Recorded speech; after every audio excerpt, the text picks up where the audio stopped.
ओम नमो भगवते वासुदेवाय। स्वागत है आप सभी का हमारे चैनल पर। आज है 16 मई 2026 और आज का दिन बहुत ही पावन और बड़ा दिन है क्योंकि आज है ज्येष्ठ मास की अमावस्या तिथि। आज के दिन सौभाग्यवती महिलाएं अपने सौभाग्य की लंबी उम्र के लिए और अपने वैवाहिक जीवन की मंगल कामना करते हुए वट सावित्री व्रत को धारण करती हैं। वट सावित्री का व्रत करने से, कथा सुनने से सौभाग्यवती महिलाओं का सौभाग्य अटल रहता है और वैवाहिक जीवन भी सुखमय रहता है। आज के इस वीडियो में हम आपको वट सावित्री व्रत की कथा सुनाने जा रहे हैं। तो इस कथा को बड़ी ही श्रद्धा से और प्रेम पूर्वक पूरा सुनिए क्योंकि इस कथा को सुनने मात्र से ही माता सावित्री की कृपा प्राप्त होती है और हमें अकाल मृत्यु के भय से भी मुक्ति मिलती है। तो आइए शुरू करते हैं वट सावित्री व्रत की कथा।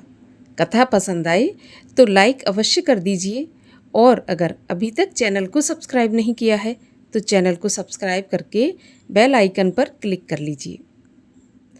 एक समय की बात है, भद्र देश के राजा अश्वपति ने अपनी पत्नी सहित संतान के लिए सावित्री देवी का विधि पूर्वक व्रत और पूजन करके पिता तथा पति दोनों के घरों का मान बढ़ाने वाली पुत्री होने का वरदान प्राप्त किया। सर्वगुणों से संपन्न देवी सावित्री ही पुत्री के रूप में अश्वपति के घर कन्या के रूप में जन्मी और शुक्ल पक्ष के चंद्रमा की भांति बढ़ती बढ़ती युवा हो गई। अश्वपति ने अपने मंत्री के साथ उसे अपने पति का चयन करने के लिए भेज दिया। सावित्री अपने मन के अनुकूल वर का चयन करके जिस दिन लौटी उसी दिन देवऋषि नारद अश्वपति के यहाँ पधारे। नारद जी के पूछने पर सावित्री ने कहा, महाराज, दिम्बसेन जिनका राज्य हर लिया गया है, जो अंधे होकर पत्नी सहित वनों वनों की खाक छानते फिर रहे हैं, उन्हीं के इकलौते पुत्र सत्यवान को भावनात्मक स्तर पर मैंने अपना पति होना स्वीकार किया है। नारद जी ने सत्यवान तथा सावित्री के ग्रहों की गणना के आधार पर अश्वपति को बधाई दी और सत्यवान के व्यक्तित्व गुणों की भूरी भूरी प्रशंसा की। परंतु इस नर रत्न के बारे में नारद जी ने यह भी बता दिया कि जब सावित्री 12 वर्ष की हो जाएगी तब सत्यवान परलोक सिधार जाएगा। ऐसे अपशकुन की भविष्यवाणी सुनकर अश्वपति ने सावित्री से कोई दूसरा वर ढूंढने के लिए कहा, लेकिन पतिव्रता तथा एकनिष्ठ आस्था वाली सावित्री ने उत्तर दिया, पिताजी, मैं आर्य कुमारी हूँ। आर्य नारियाँ जीवन में एक ही बार अपने पति का चयन करती हैं। मैंने भी सत्यवान का वर्ण कर लिया है। अब वे चाहे अल्प आयु हों या दीर्घायु, मैं किसी अन्य को अपने हृदय में स्थान नहीं दे सकती। ऐसा उसने अपने पिता को उत्तर दिया। अब सावित्री और सत्यवान का विवाह संपन्न हो गया। सावित्री अपने ससुर परिवार के साथ जंगल में रहने लगी। वह अपनी सास तथा ससुर की बड़ी सेवा करती।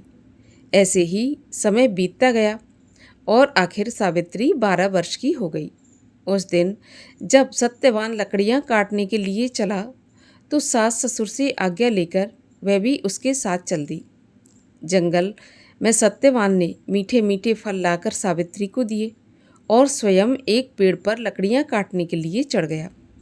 जैसे ही पेड़ पर चढ़ा तो थोड़ी देर में ही उसके सर में भयंकर दर्द उठा और दर्द के मारे वह पेड़ से नीचे उतर कर आया और उसने सावित्री को अपने सर दर्द की बात बताई। तब सावित्री ने उसे पास ही के बड़ के पेड़ के नीचे लिटाकर सिर अपनी जांघ पर रख लिया। सावित्री का हृदय कांप रहा था।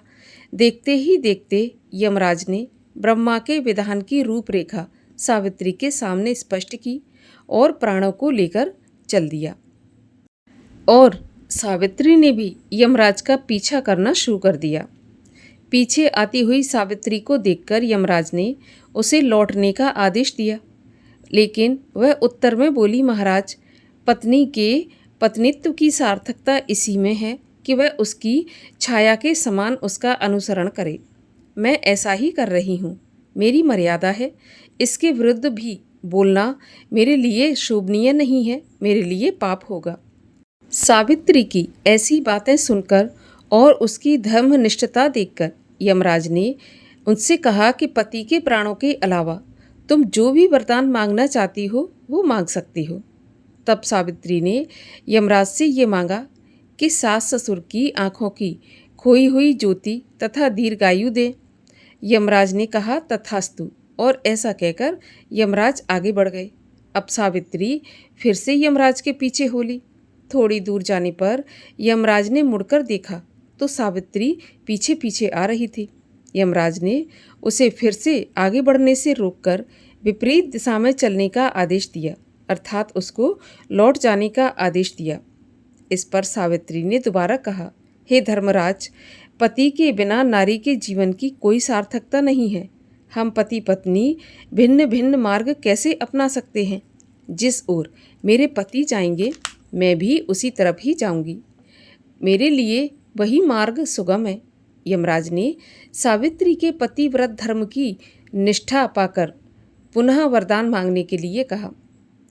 तो सावित्री ने 100 भाइयों की बहन होने का वरदान मांग लिया। यमराज पुनः तथास्तु कहकर अपने पग आगे बढ़ाने लगे। अब सावित्री भी उसी के पीछे पीछे चली जा रही थी। तब यमराज ने मुड़कर देखा तो फिर ठिठक गया और सावित्री से निवेदन करने लगा कि भद्रे, यदि तुम्हारे मन में अब भी कोई कामना है तो कहो, जो मांगोगी वही मिलेगा, लेकिन तुम मेरे पीछे पीछे नहीं आ सकती। अब तो मुंह मांगा वरदान पाकर सावित्री बोली, हे जीवनदाता, यदि आप सचमुच मुझ पर प्रसन्न हैं और सच्चे हृदय से वरदान देना चाहते हैं तो मुझे 100 पुत्रों की माँ बनने का वरदान दो। यमराज ने तथास्तु कहकर आगे बढ़ने के लिए कदम उठाया तो सावित्री अब भी यमराज का पीछा किए जा रही थी। फिर यमराज ने मुड़कर देखा और सावित्री से कहा कि अब आगे मत बढ़ो, तुम्हें मुंह मांगा वरदान दे चुका हूँ, इतने पर भी पीछा क्यों कर रही हो?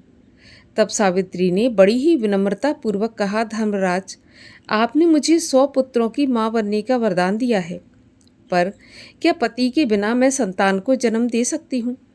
मुझे मेरा वर मिलना चाहिए, तभी मैं आपका वर पूरा कर सकूंगी।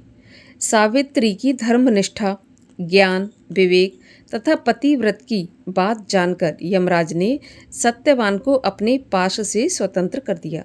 प्राण लेकर तथा यमराज का अभिवादन करके सावित्री उसी वट वृक्ष के नीचे पहुंची जहां सत्यवान ने अपने प्राण छोड़े थे। सावित्री ने प्रणाम करके वट वृक्ष की जैसे ही परिक्रमा पूरी की, सत्यवान जीवित हो उठा। प्रसन्न चित्त सावित्री पति सहित अपने सास ससुर के पास गई। उन्हें नेत्र ज्योति मिल गई थी। उनके मंत्री उन्हें खोज चुके थे। द्युम्नसेन ने पुनः राज सिंहासन संभाला। महाराज अश्वसेन 100 पुत्रों के पिता हुए और सावित्री 100 भाइयों की बहन हुई। सावित्री भी वरदान के प्रभाव से 100 पुत्रों की माँ बनी। इस प्रकार चारों दिशाएं सावित्री के पतिव्रत धर्म के पालन की कीर्ति से गूंज उठीं। तभी से महिलाएं अपने सौभाग्य के लिए और पति की दीर्घायु के लिए वट सावित्री का व्रत करके यमराज, वट वृक्ष और सावित्री सत्यवान की पूजा करने लगी। हे सावित्री माता, हे वट देवता, हे यमराज देवता, जैसे आपने सत्यवान को दीर्घायु प्रदान की, वैसे ही सभी के सुहाग और सौभाग्य को दीर्घायु प्रदान करना, सभी का वैवाहिक जीवन सुखमय रखना, मंगलमय रखना।